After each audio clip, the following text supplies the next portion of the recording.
Bismillahirrahmanirrahim.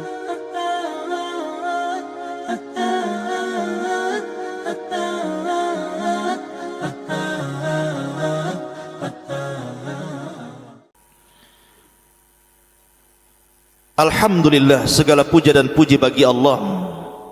Sekarang kita masih bisa berjalan dengan seimbang di permukaan bumi ini, sehingga Allah subhanahu wa ta'ala berfirman, huwallazi ja'ala lakumul arda dhalulan famshu fi manakibiha wa kulu min rizqihi wa ilaihin nusyur. Dialah Allah subhanahu wa ta'ala yang telah menjadikan bumi ini untukmu yang mudah dijelajahi. Kita bisa berjalan menggunakan kedua kaki kita, kita bisa menggunakan sepeda, kita bisa menggunakan motor dan mobil. Sama sekali tidak oleng ke kanan ke kiri apalagi sampai jatuh, karena Allah masih tundukkan bumi ini kepada kita manusia. Makanya Allah subhanahu wa ta'ala mengatakan, maka silahkan jelajahilah dari segala penjurunya dan makanlah dari sebagian rizkinya. Tapi bumi yang sekarang kita pijak ini, yang Allah masih tundukkan kepada kita sehingga kita masih bisa berjalan ke barat, ke timur, ke utara dan ke selatan tanpa harus oleng ke sana kemari, ini sebuah nikmat. Tetapi pada akhirnya, wa humilatil ardu wal jibalu fadukkata dakkatan wahida. Nanti suatu saat bumi dan gunung-gunung ini akan Allah gempakan sekali gempa. Dan Allah katakan, idza zulzilatil ardu zilzalaha. Apabila digoncangkan bumi ini dengan sekali goncangan, maka alam semesta atau bumi ini akan mengalami kehancuran. Kita sering mendengar, bahkan mungkin Anda yang pernah merasakan adanya gempa, tentu akan ada kekhawatiran. Seperti saya punya kawan di Lombok bercerita bahwa gempa masih terjadi, dan itu membuat was-was hati mereka karena mereka menyaksikan gempa yang sangat besar yang melulantakkan bukan hanya satu desa, kecamatan, bahkan satu kabupaten. Ataupun kita melihat di berita seperti dulu pernah di Jogja terjadi gempa, kemudian sebelum terjadi tsunami terjadi gempa di Aceh dan begitu seterusnya. Gempa-gempa ini satu di antara tanda dari tanda-tanda kiamat. Makanya Nabi SAW bersabda, la taqumus sa'ah hatta yuqbadul ilmu wa takthuruz zalazil. Tidak mungkin tegak kiamat, kata Nabi SAW, sampai ilmu itu diangkat dan sampai banyaknya gempa di sana dan di sini. Bahkan di antara tanda-tanda kiamat besar,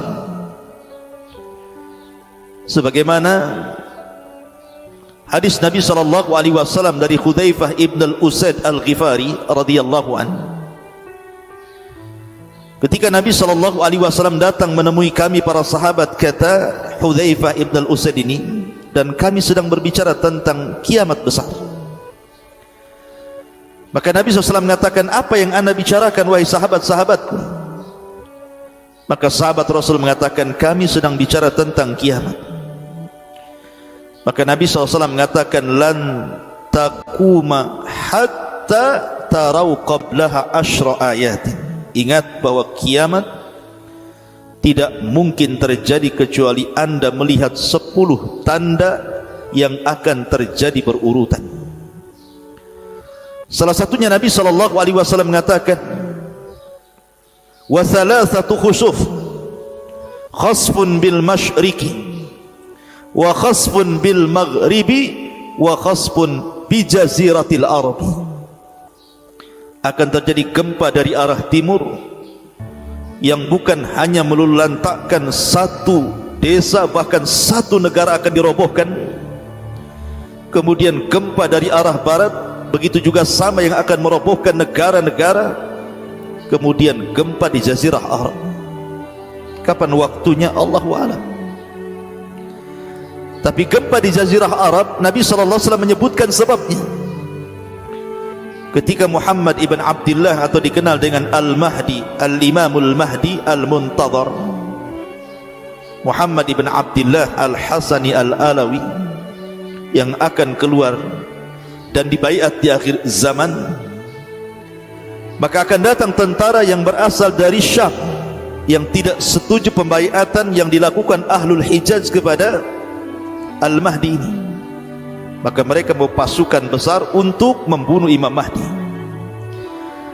Tapi ketika mereka sampai di sebuah tempat namanya Baida antara Mekah dan Madinah, maka disinilah berlaku hadis Nabi SAW, wa khasfun bi jaziratil ard, dan gempa dari arah Jazirah Arab.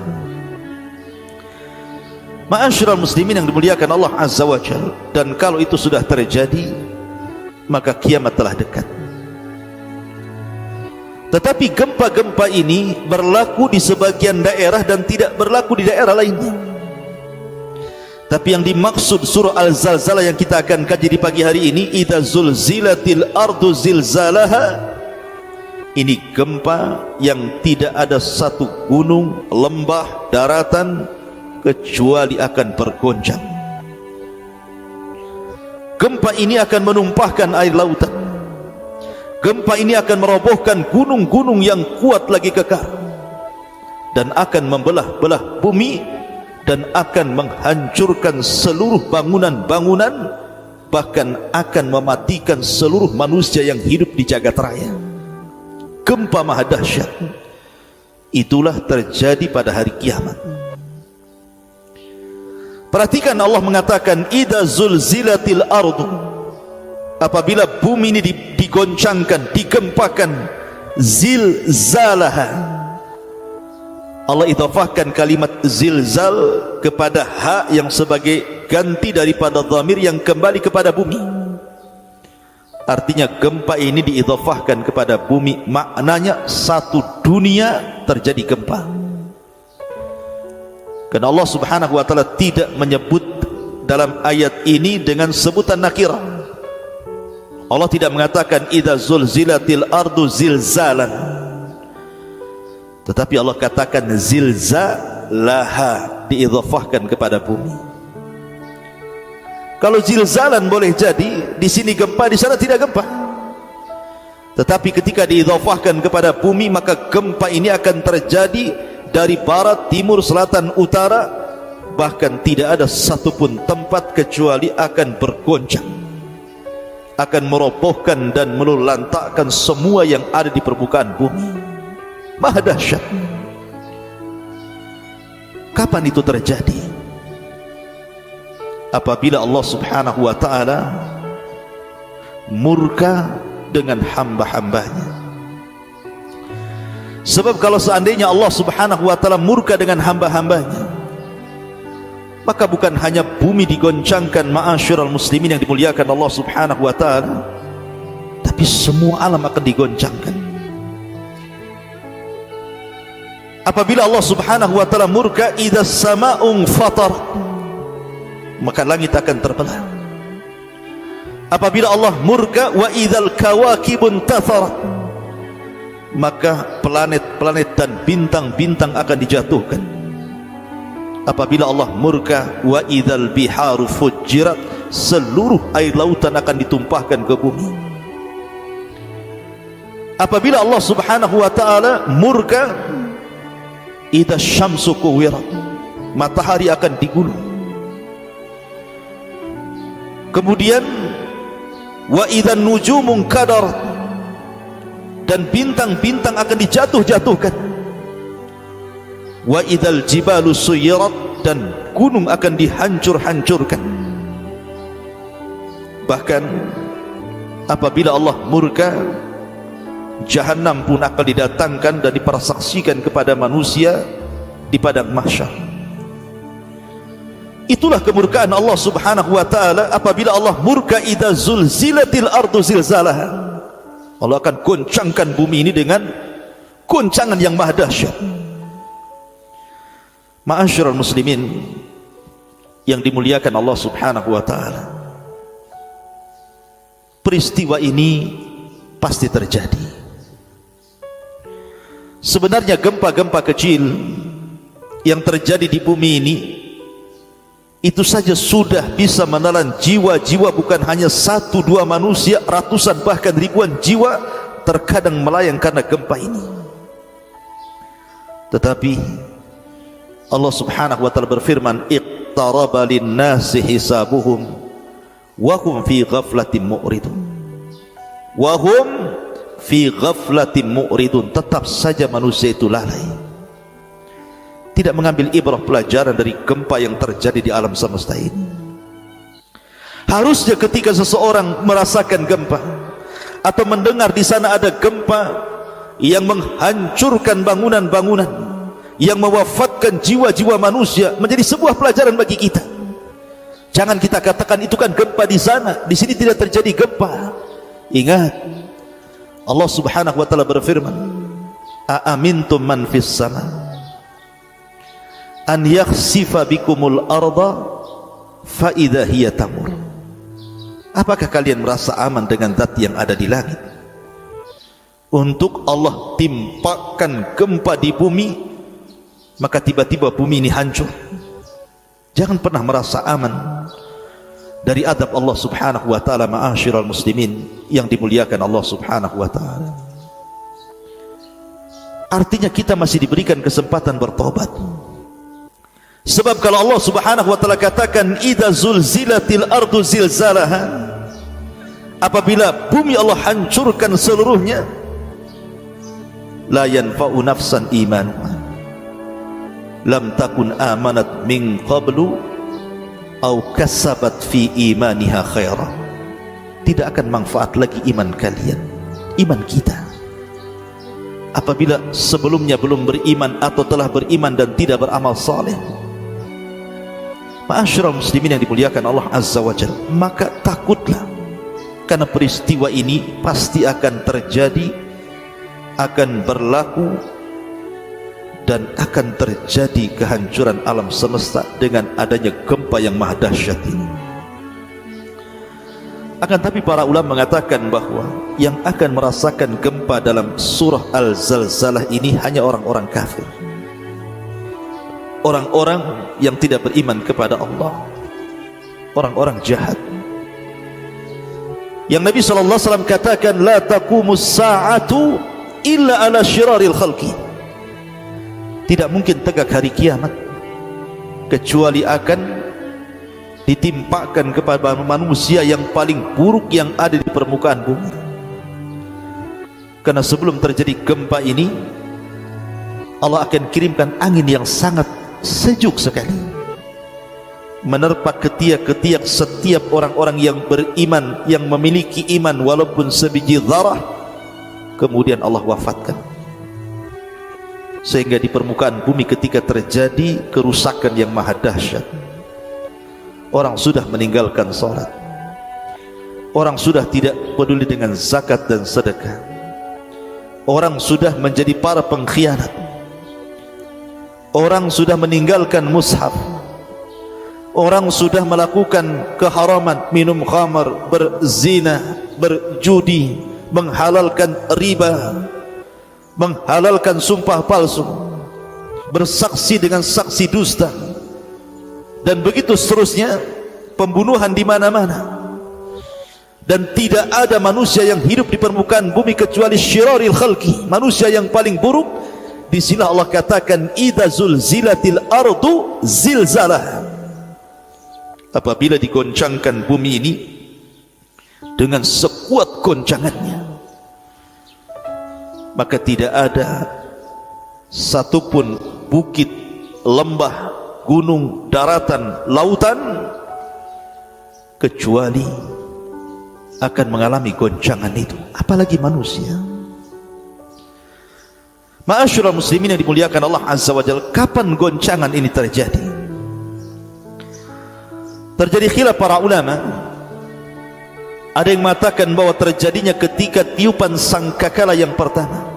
Dan ingat, Israfil hari ini sudah meletakkan moncong daripada sangkakala di mulutnya.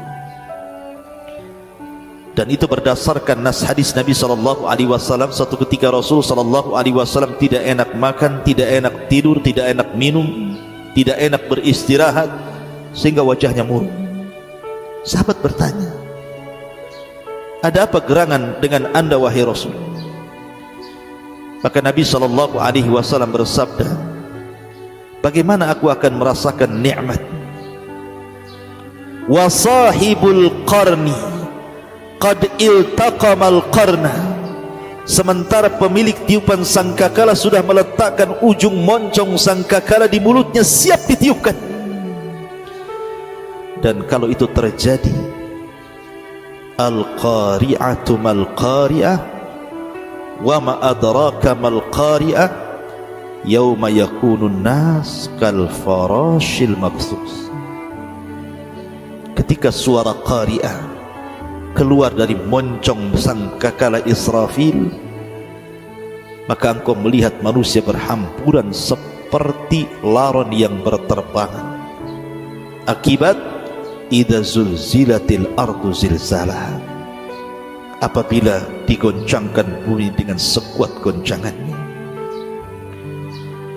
Allah Subhanahu wa taala berfirman, wa nufikha fis sur fasaiqa man fis samawati wa man fil ardi illa man sya'allah thumma nufikha fihi ukhra fa idahum qiyamun yanzurun. Apabila ditiupkan sangkakala, maka akan pingsan semua makhluk yang ada di langit dan semua makhluk yang ada di bumi, kecuali makhluk yang Allah kehendaki tidak mengalami kehancuran. Kemudian akan ditiup yang kedua kalinya, maka tiba-tiba manusia akan keluar dari kubur-kubur mereka. Ada yang mengatakan bahwa kejadian idza zulzilatil ardu zilzalaha adalah ketika tiupan yang pertama. Ada juga yang mengatakan tiupan yang kedua, karena ayat selanjutnya wa akhrajatil ardu athqalaha, dan bumi akan mengeluarkan beban beratnya. Bagi pendapat yang pertama bahwa tiupan sangkakala ini yang menjadikan gempa yang maha dahsyat, artinya beban-beban berat di sini adalah seluruh isi-isi bumi, tambangnya, gasnya, apinya, dan segala macam yang ada di bumi akan dikeluarkan dan dihancur-hancurkan. Bagi pendapat yang kedua bahwa kejadian ini terjadi setelah tiupan yang kedua, maksudnya beban-beban berat bumi ini adalah jasad-jasad manusia sejak Adam alaihi salatu wassalam sampai yang terakhir mati, yang dikubur di dalam tanah. Wa idzal ardu muddat wa alqat ma fiha wa takhallat, wa alqat ma fiha wa takhallat, dan Allah keluarkan jasad-jasad dari perut bumi sehingga bumi kosong karena semua terlempar ke permukaan. Wa idzan nufusu zuwijat, kemudian Allah lesatkan ruh-ruh orang yang beriman dari Illiyin dan ruh orang-orang kafir dari Sijin menyatu kembali dengan badannya. Yuhsarun nas yaumal qiyamah khufatan uratan ghurlan buhman, maka ketika itu manusia akan dibangkitkan dalam kondisi telanjang, tidak pakai alas kaki, kembali tidak dikhitan dan tidak membawa apapun di badan. La haula wala quwata illa billah. Ma'asyiral muslimin yang dimuliakan Allah Azza wa Jalla, bagaimana kondisi manusia ketika terjadi kiamat besar, kemudian sangkakala ditiupkan, kemudian alam semesta dihancur-hancurkan? Apa yang terjadi dengan manusia? Wa qalal insanu malaha, manusia akan berkata, ada apa dengan bumi ini? Manusia akan ketakutan, malaha, ada apa ini? Jangankan lagi kiamat besar, kiamat kecil, gempa yang terjadi di beberapa daerah di negeri kita saja, orang sudah ketakutan luar biasa itu. Yang ada di rumah keluar dari rumahnya, yang ada di gedung panik keluar dari gedungnya, Apalagi kalau sudah nampak ada yang roboh, makin takut lagi. Terkadang saking takutnya orang sudah tidak berpikir jernih. Harusnya dia keluar, sembunyi pula mungkin di kolong-kolong, di bawah-bawah divan. Padahal justru itu yang menjadikan kemudian orang mati karena tertimpa bangunan, karena panik. Kalau sudah seperti itu, apa yang dibanggakan dari harta Anda? Semua orang keluar dari rumahnya menyaksikan rumahnya roboh, menyaksikan mobilnya tertimpa bangunan, menyaksikan uangnya hancur berantakan dalam rumahnya dan tidak bisa digali lagi. Apalah arti sebuah kekayaan kalau sudah terjadi ini semua, ma'asyiral muslimin yang dimuliakan Allah Subhanahu wa taala. Wa qalal insanu ma laha. Kalau ini terjadi pada tiupan sangkakala yang kedua, maka Allah gambarkan dalam surah Yasin, ya wailana man ba'atsana mim marqadina. Ketika orang kafir dibangkitkan, tiba-tiba mereka mengatakan, celaka, duhai celaka aku, celaka kami. Siapa yang membangkitkan kami dari tidur-tidur kami yang nyenyak ini?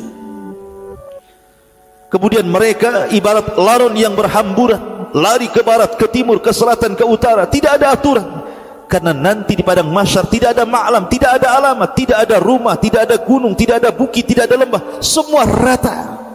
Tanah berbentuk baydha, putih nakiyah, seolah-olah tidak pernah ada orang bermaksiat di atasnya. Tapi bagi orang-orang yang beriman, maka mereka hanya mengatakan, hadza ma wa'ada ar-rahman wa sadaqal mursalun. Inilah janji Ar-Rahman dan telah benarlah ucapan para rasul. Ma'asyiral muslimin yang dimuliakan Allah Subhanahu wa taala, yauma idzin tuhadditsu akhbaraha. Pada hari itu bumi menceritakan beritanya. Pada hari itu sudah sampai waktu di mana usia bumi sudah selesai, harus dihancurkan. Yauma tubaddalul ardu ghairal ardi.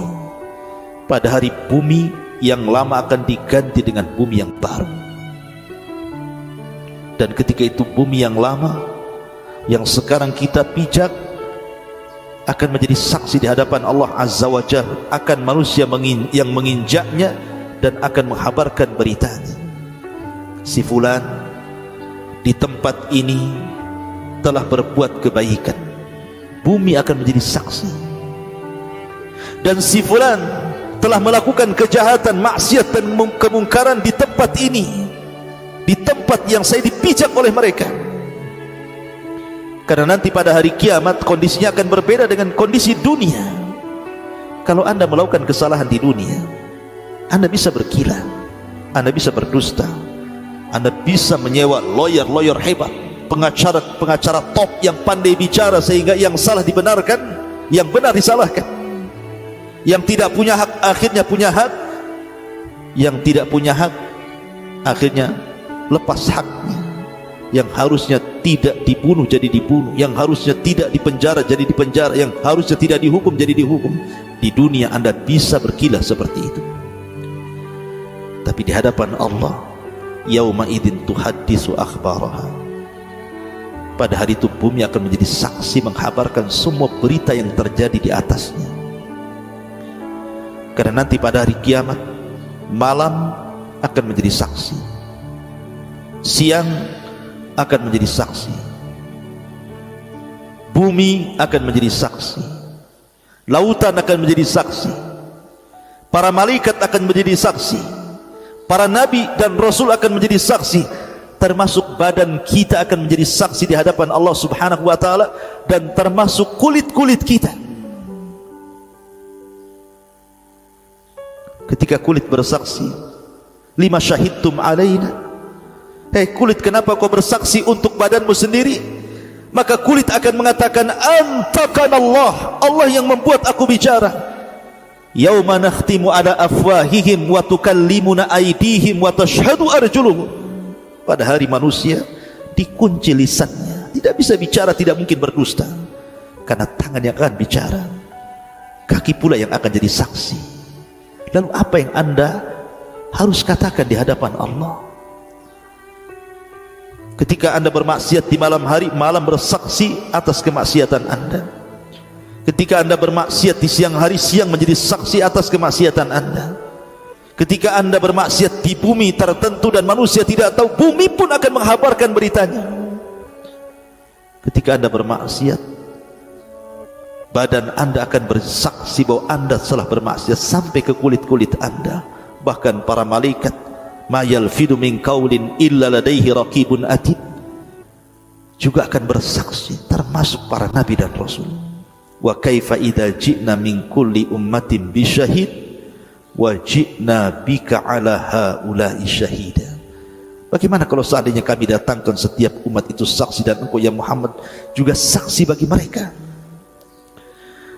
Ma'asyiral muslimin yang dimuliakan Allah Azza wa Jalla, bagi Allah tidak ada yang tersembunyi. Kun Allah mengatakan bi anna rabbaka awhalaha, karena sungguh Allah Tuhan telah mewahyukan terhadap bumi, telah memerintahkan kepada bumi. Ingat, Allah berfirman summa stawa ila sama wa hiya dukhanun faqala laha walil ardi i'tina taw'an aw karhan qalata ataina ta'in. Kemudian dia, Allah subhanahu wa ta'ala, menuju kepada ciptaan langit dan bumi. Kemudian dia istiwa ila sama, naik ke atas langit. Wahia dukhanun, dan itu merupakan asap. Lalu dia berkata kepadanya, maksudnya kepada langit dan kepada bumi. Apa kata Allah? Datanglah kalian berdua menurut perintahku, dengan suka hati atau terpaksa. Jadi Allah subhanahu wa ta'ala merintahkan langit dan bumi, kau harus datang kepadaku. Kau mau suka mau tidak, kau harus ikut perintahku. Apa jawaban langit dan bumi? Keduanya menjawab, ataina ta'in, kami datang dengan sesuka hati kami untuk menuruti perintahmu ya Rabb. Bi anna rabbaka awhalaha, bumi yang perintahkan Allah untuk bergoncang, maka bergoncang bumi. Karena tidak ada makhluk yang bermaksiat akan perintah Allah subhanahu wa ta'ala kecuali jin dan manusia. Semua makhluk taat dengan Allah, mau langitnya, mau buminya, mau malaikatnya. Wa yaf'aluna ma yu'marun, mereka melakukan apapun yang Allah perintahkan. Tapi terkadang manusia membangkang perintah Allah, dan juga bangsa jin yang lebih banyak maksiat dibandingkan melakukan ketaatan. Ma'asyiral muslimin, kalau Allah sudah perintahkan bumi, bumi tidak mungkin menolak. Nabi Nuh alaihi salatu wassalam, ketika dia berdoa kepada Allah subhanahu wa ta'ala, fada'a rabbahu anni maghlubun fantasir, maka Nuh berdoa kepada Allah subhanahu wa ta'ala, ya Rabb, saya sudah dikalahkan dengan kaumku, maka tolonglah diriku, selamatkan diriku. Maka Allah subhanahu wa ta'ala perintahkan langit untuk mencurahkan air hujan sebanyak-banyaknya, dan Allah perintahkan bumi untuk meluncurkan air-air yang ada di dasar bumi. Dan kalau Allah subhanahu wa ta'ala sudah perintahkan langit dan bumi, apa yang terjadi? Fafatahna abwabas sama bima'in munhamir wa fajjarnal arda uyunan faltaqal ma ala amrin qad qudir. Maka kami buka pintu-pintu langit, kami hujani bumi dengan sederas-derasnya, kami buka pintu-pintu bumi, kami curahkan seluruh air yang ada di dasarnya. Berjumpalah air langit dan bumi, maka menjadi tufan, banjir bandang yang sangat besar yang menenggelamkan gunung tertinggi sekalipun. Lihat, kalau Allah sudah perintahkan, apa yang terjadi? Terjadi seperti penenggelamnya kaum Nuh alaihi salatu wassalam. Tidak ada tersisa satu jiwa pun dari jiwa-jiwa orang kafir kecuali mereka dibinasakan. La tadar alal ardi minal kafirina dayyara, kata ya Rabb, jangan kau sisakan satu orang kafir pun yang hidup di permukaan bumi. Nabi Musa alaihi salatu wassalam suatu ketika difitnah oleh Qarun, padahal Qarun itu anak paman Nabi Musa. Karena melihat Musa ini banyak pengikutnya dan dia sedikit pengikutnya, padahal dia orang kaya dan bisa membayar manusia untuk cinta kepadanya. Tapi yang melembutkan hati bukan Qarun, bukan harta. Wa allafa baina qulubihim law anfaqta ma fil ardi jami'an ma allafta baina qulubihim. Kalaupun kau infakkan hartamu semuanya untuk melembutkan hati manusia agar cenderung kepadamu, tidak mungkin terjadi. Allah yang melembutkan hati manusia. Maka Qarun membuat fitnah, menyewa seorang wanita pelacur, kemudian mengatakan, engkau kubayar dengan emas yang banyak asal kehamilanmu kau tuduhkan kepada Musa, bilang Musa yang telah menghamilimu. Sepakat?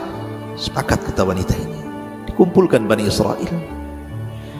Maka Qarun yang dulunya ahli ibadah, yang memiliki suara yang sangat indah ketika membaca Taurat, bahkan manusia mencintai qiraahnya, menjadi kufur gara-gara harta.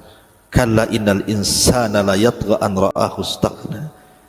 Sekali-kali manusia itu mudah melampaui batas apabila dibentangkan kekayaan kepadanya. Lihat Qarun.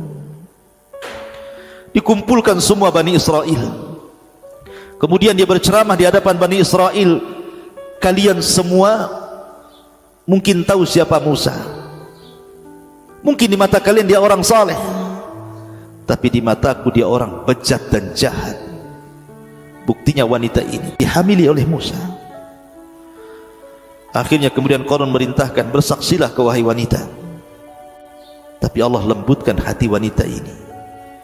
Dia pandang wajah Nabi Musa alaihi salatu wassalam yang penuh dengan cahaya, penuh dengan haibah, memiliki sebuah karismatik yang luar biasa, melulantakkan hati wanita itu. Dan sekali-kali dia memandang Qarun yang penuh dengan kegelapan, kebencian, kedengkian dan hasad. Tiba-tiba wanita ini mengatakan, sesungguhnya aku diperintah Qarun untuk mengucapkan ini dan itu dengan imbalan emas yang sangat banyak. Wa ghadiba Musa. Musa marahlah. Sudah tahu ini rekayasa Qarun. Maka Musa berdoa kepada Allah subhanahu wa ta'ala. Apa yang terjadi? Allah katakan kepada Musa, ya Musa, qad amartul arda an tuti'uk, qad amartul arda an tuti'uk, an tuti'aka.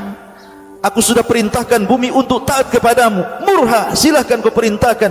Kau mau apa dengan bumi? Kau buat bumi hancur, ku hancurkan. Kau buat bumi gempa, ku gempakan. Kau buat bumi apa saja terserah. Seandainya Nabi Musa berdoa minta digempakan satu Mesir, tentu bisa satu Mesir itu akan terjadi gempa dan akan merobohkan semua istana-istana. Tapi Musa hanya memerintahkan bumi untuk menelan Qarun.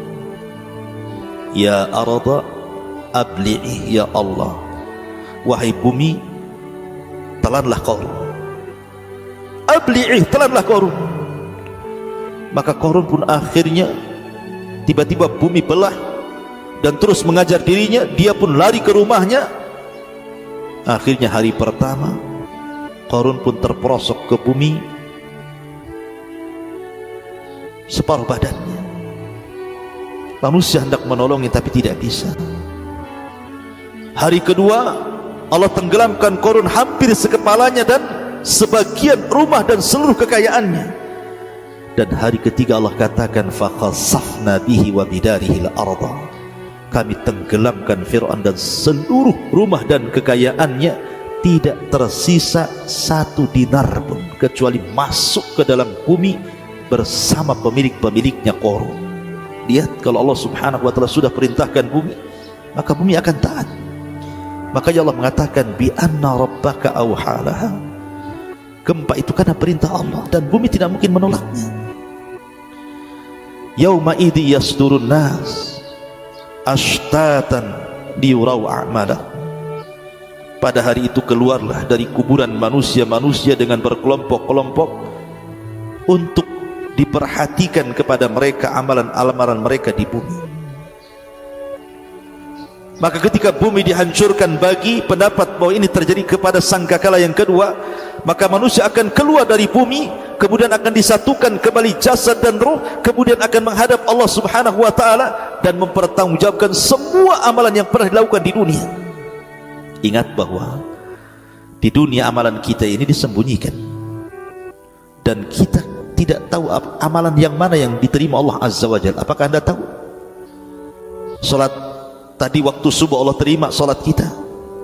Sedekah kemarin Allah terima sedekah kita. Haji tahun-tahun yang lalu Allah terima haji kita. Baca Quran kita, zikir kita, talabul ilmi kita, sedekah kita. Tidak ada yang tahu amalan kita ini diterima atau tidak di hadapan Allah Azza wa Jalla. Makanya kata para ulama salaf, kalau seandainya seluruh amalanku ditolak, hanya satu saja yang diterima dan aku tahu itu diterima, itu sudah cukup. Karena Allah yang mengatakan innama yataqabbalullahu minal muttaqin. Allah lah yang akan menerima dari hamba-hamba Allah yang takwa. Ketika diterima amal menunjukkan dia orang bertakwa. Tapi tidak ada yang tahu. Amalan kita tidak ada yang tahu diterima atau tidak. Karena Allah yang mengatakan liyurau a'malakum. Tapi di akhirat semua baru terang benerang. Mana yang diterima, mana yang ditolak. Mana yang berpahala, mana yang tidak berpahala. Atau justru menjadi sebuah dosa. Ingat ketika Nabi SAW mengatakan awal man tusyu'ira bihin nar, manusia pertama yang disentuh api neraka adalah 3 kelompok. Seorang qari'ul Quran, seorang mujahid, dan seorang ahli sedekah. Salah lahiriah di dunia, harusnya ahli baca Quran, orang yang mati syahid, orang yang rajin bersedekah itu masuk surga. Harusnya seperti itu pandangan kita di dunia. Karena orang-orang yang seperti ini yang mendapatkan pujian manusia. Tapi di akhirat Allah lah yang mengetahui, Allamul Ghuyub. Dialah zat yang mengetahui kegaiban-kegaiban. Allah yang mengetahui ma fi sudurikum, dalam dada-dada kalian. Maka ketika amalan ditampakkan, kemudian disuruh melihatnya dan disuruh mengakuinya, apakah betul engkau seorang ahli baca Quran, engkau mati syahid, engkau ahli sedekah? Ya, kata mereka, saya dulu baca Quran, saya dulu berjihad sampai mati syahid, saya dulu bersedekah dan semua tempat sudah kusedekahkan, dan itu semua karenamu ya Rabb. Lihat jawaban Allah, kadzabta, dusta kamu membaca Quran supaya orang menganggap dirimu qari, kamu berjihad kemudian mati syahid supaya manusia menganggap engkau pahlawan, kamu yang bersedekah supaya manusia menganggap engkau itu dermawan. Maka Allah perintahkan malaikat, masukkan semua ke dalam jahannam. Na'udzubillah. Ma'asyiral muslimin yang dimuliakan Allah Subhanahu wa taala. Oleh karena itulah maka ikhlaskan niat. Ikutilah contoh terbaik Rasul sallallahu alaihi wasallam. Karena ingat, sekecil apapun kebaikan ada pahalanya, sebagaimana sekecil apapun keburukan ada dosanya. Faman ya'mal mithqala dzarratin khairan yara wa man ya'mal mithqala dzarratin syarran yara. Maka barang siapa mengerjakan seberat zarah dari kebaikan, tetap Allah akan melihatnya. Wa ma tuqaddimu min anfusikum min khairin ya'lamhu Allah. Apapun yang kau hadapkan kepada Allah dari kebaikan, Allah tahu. Maka jangan remehkan sekecil apapun kebaikan, apalagi sampai menghina orang. Ada orang yang sudah bagus-bagus menutup aurat di kepalanya, berhijab, mungkin hijabnya kurang sempurna, tapi sudah lumayan menutupi rambutnya, tapi dia belum bisa meninggalkan ghibah. Kita celah pula. Daripada engkau ghibah, lepas aja jilbabmu. Buat apa berjilbab tapi lisannya masih menggibah? Anda jangan katakan seperti itu. Karena jilbab dia dapat pahala, ghibah dia dapat dosa. Nanti akan ditimbang di hadapan Allah mana berat dosa dan pahalanya. Tidak boleh kita melecehkan, menghina, merendahkan amalan kebaikan yang dilakukan manusia. Siapa Anda menghukumi manusia?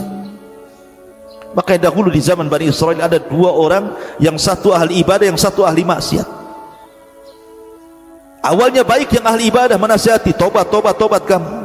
Sampai pada waktunya dia bermaksiat yang tidak bisa lagi ditolerir, tiba-tiba mengatakan, wallahi demi Allah, kalau engkau illam tatub, kalau engkau tidak bertobat, wallahi la yaghfirullahu lakum aw la yunjika minan nar. Allah tidak akan mengampuni dosa-dosamu dan Allah tidak akan menyelamatkan kamu dari api neraka. Dia sangka ampunan milik dia, dia sangka neraka milik dia. Itu semua milik Allah. Kenapa dia bisa memvonis orang?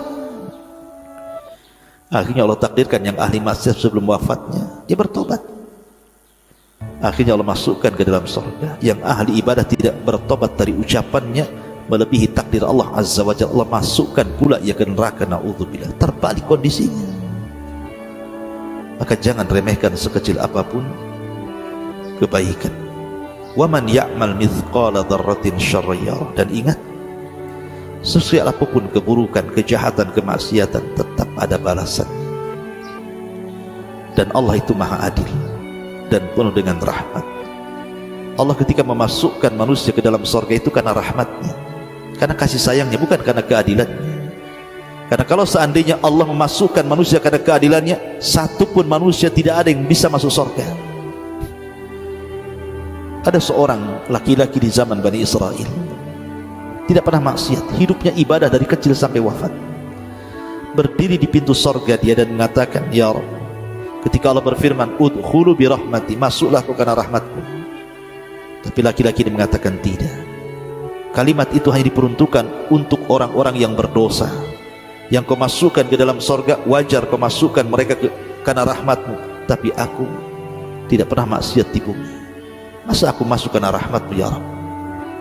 Maka Allah mengatakan, baik, hitung kebaikan, hitung amalan, hitung pahala. Kalau itu pantas masukkan ke surga. Akhirnya dihitung semua kebaikannya, rupanya tidak sebanding dengan satu nikmat yang Allah berikan, berupa nikmat penglihatan. Karena dia takut tidak masuk surga, dia mengatakan, kalau begitu ya Rabb, sudah masukkan aku karena rahmatmu. Tetapi orang masuk neraka karena keadilan Allah. Allah tidak pernah zalim kepada hamba-hambanya. Allah tidak mungkin menzalimi hamba-hambanya, karena Allah akan mengadab sesuai dengan amalan dia saja. Itulah keadilan Allah subhanahu wa ta'ala. Wallahu a'lam bishawab.